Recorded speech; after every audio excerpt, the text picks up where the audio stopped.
Bismillah, alhamdulillah, wassalatu wassalamu ala rasulillah wa ala alihi wa sahbihi wa man wala, amma ba'd.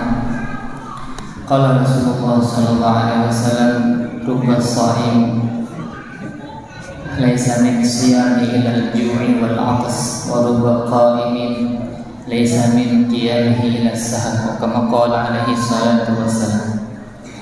Hadirin sidang tarawih rahimakumullah. Seandainya ini ada dua kolam, yang satu kolamnya keruh, tidak kelihatan isi dalamnya, keruh saja, kebayang.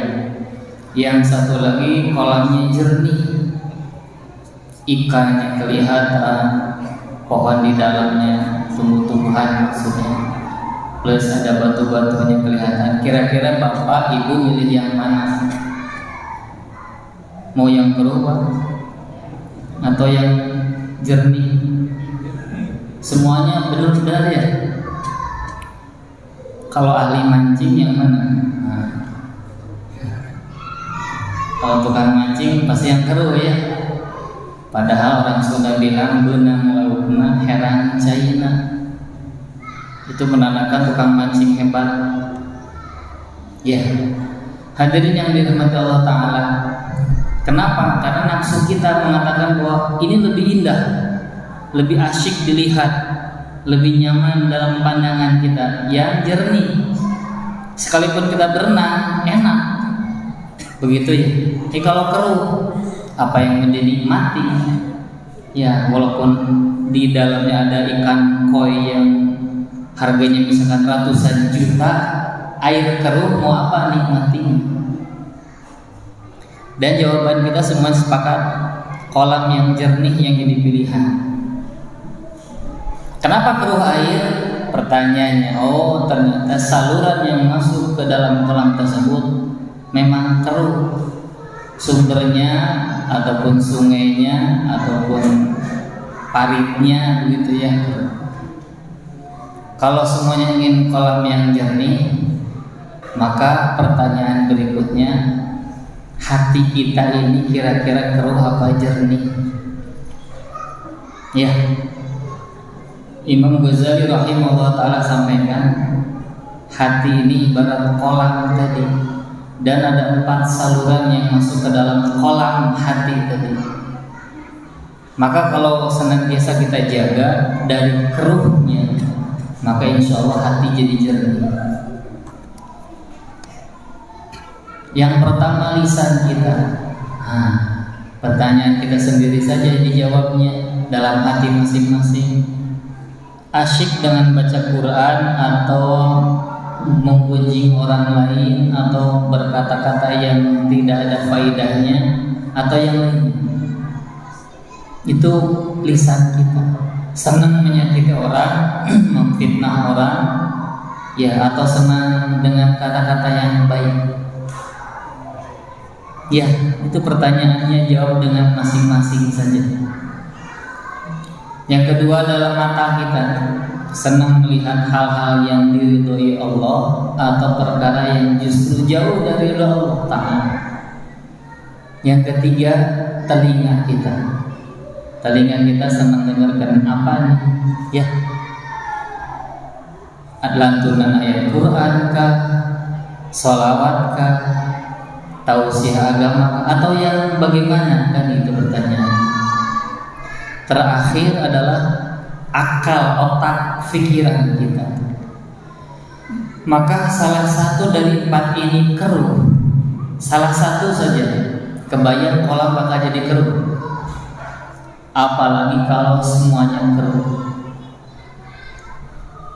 Ini ilustrasi yang pertama tadi kolam. Ilustrasi kedua adalah kalau bapak ibu ini kerja atau punya proyek, ya, atau punya orderan begitu ya, kerja telah selesai, orderan telah finish, proyek telah selesai juga, tapi di ujungnya nggak dibayar, kira-kira mau apa tidak? Pak Lukman misalkan punya proyek nih, apa proyeknya nih? Bangun gedung. Wah, udah capek, udah waktu segala macam, udah beres nggak dibayar, bermasalah. Kira-kira bagaimana? Wah, itu mah ya, kebayang. Ordernya kecil, ya kecil mah mungkin sakit hatinya tidak seberapa lah. Maka Nabi sampaikan dalam hadis, berapa banyak kata Nabi orang yang saum hanya dapat lapar dan haus saja. Cik orang Sunda bilangnya capek gawe teu kapake. Ya, maka musyarih atau yang mensyarahkan hadis ini mereka menyatakan begini, kok kenapa ada begitu? Dia saum tapi hanya dapatkan lapar dan haus saja. Ya, di antara pemahaman yang pertama adalah dia saum siangnya tapi pas buka dia makan dengan makanan atau minuman yang haram. Yang kedua pemahamannya adalah saum dia tapi tadi dia tidak bisa menjaga lisannya, mata, telinganya, fikirnya. Jadi seolah-olah buat apa saum kalau begitu? Maka hadis firman Allah Subhanahu wa taala, wallahu a'lam bishawab, apakah ini saum kita yang terakhir atau masih ada saum di tahun-tahun depan? Kan kita tidak paham. Maka kalau kita nggak perbaiki saum kita hari ini, ya maka tidak akan meningkat kita di hadapan Allah Ta'ala. Harusnya kebayang 30 hari saluran, 4 saluran yang menuju hati tadi kita jaga, kita rawat. Kalau ada kotoran sedikit kita buang, kita filter. Air yang keruh kita filter sehingga jadi jernih. Kebayang keluar dari Ramadan kira-kira hati seperti bagaimana? Ya begitu. Maka itu hasil tarbiyah, didikan, pelatihan Ramadan. Mudah-mudahan itu la'alakum tattaqun. Mudah-mudahan bahasanya bukan pasti jadi orang takwa, tidak. Mudah-mudahan jadi orang yang takwa. Di antara takwa itu apa? Ya tadi, hatinya jernih, bersih, memandang kebesaran Allah Ta'ala, begitu ya, melihat hanya kampung akhirat. Oh iya benar, saya susah nih, saya disakiti nih, saya dikecewakan ini. Sudahlah, dunia hanya sementara saja. Kan begitu ya. Jadi orang yang jernih hati ini Masya Allah, ya, terpancar di wajahnya pun wajah yang, ya, orang Sunda bilang pikar sepun, gitu ya, dan memancarkan cahaya keimanan tentunya.